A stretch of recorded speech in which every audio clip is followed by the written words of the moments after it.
एक वक्त की बात है जब एक 4 साल का बच्चा जिसको कान से सुनने का तकलीफ था स्कूल से घर वापस आता है अपने पॉकेट में एक छोटा सा नोट लेकर। वो नोट उसको उसका टीचर ने दिया था और उसको घर वापस भेज दिया था। वो लड़का उस नोट को घर आकर अपने माँ को देता है। उस नोट पे लिखा था कि आपका टॉमी बहुत ही ज़्यादा बेवकूफ़ है पढ़ने लिखने के लिए, प्लीज़ आप उसको स्कूल से बाहर कीजिए, उससे पढ़ाई लिखाई कभी नहीं हो सकता। उसका माँ ने वो नोट पढ़ा और जवाब देते हुए कहा कि मेरा टॉमी बेवकूफ़ नहीं है पढ़ने लिखने के लिए, अभी से मैं खुद ही उसको पढ़ाऊँगी। और उसके बाद से उसका माँ ने ही उसका पढ़ाई लिखाई का जिम्मेवारी लिया।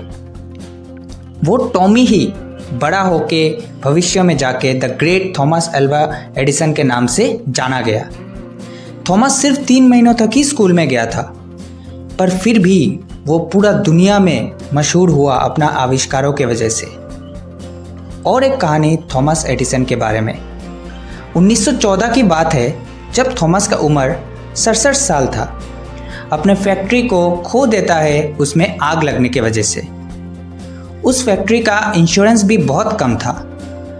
अब वो और पहले का तरह जवान नहीं रहा फिर से नया शुरुआत करने के लिए। वो अपने आँखों के सामने अपने पूरे ज़िंदगी का मेहनत को जलते हुए देख रहा था, सब कुछ धुआं होते हुए खाक में मिलते हुए देख रहा था।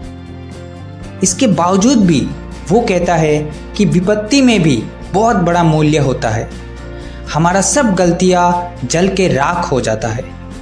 भगवान का शुक्र है कि अब हम फिर से नया से शुरुआत कर सकते हैं। इतना बड़ा घटना होने के बावजूद भी 3 हफ्तों के बाद ही उन्होंने फोनोग्राफ का आविष्कार किया।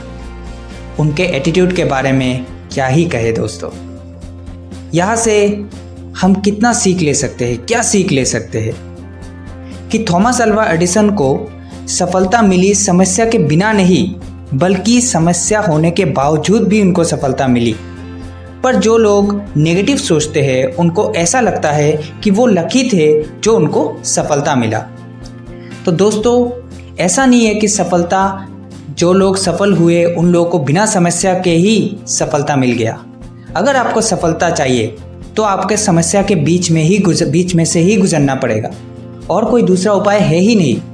आपको अगर सफल होना है तो आपको समस्या को एक के बाद एक पार करते हुए ही जाना पड़ेगा, तभी जाके आप सफल हो सकते हो।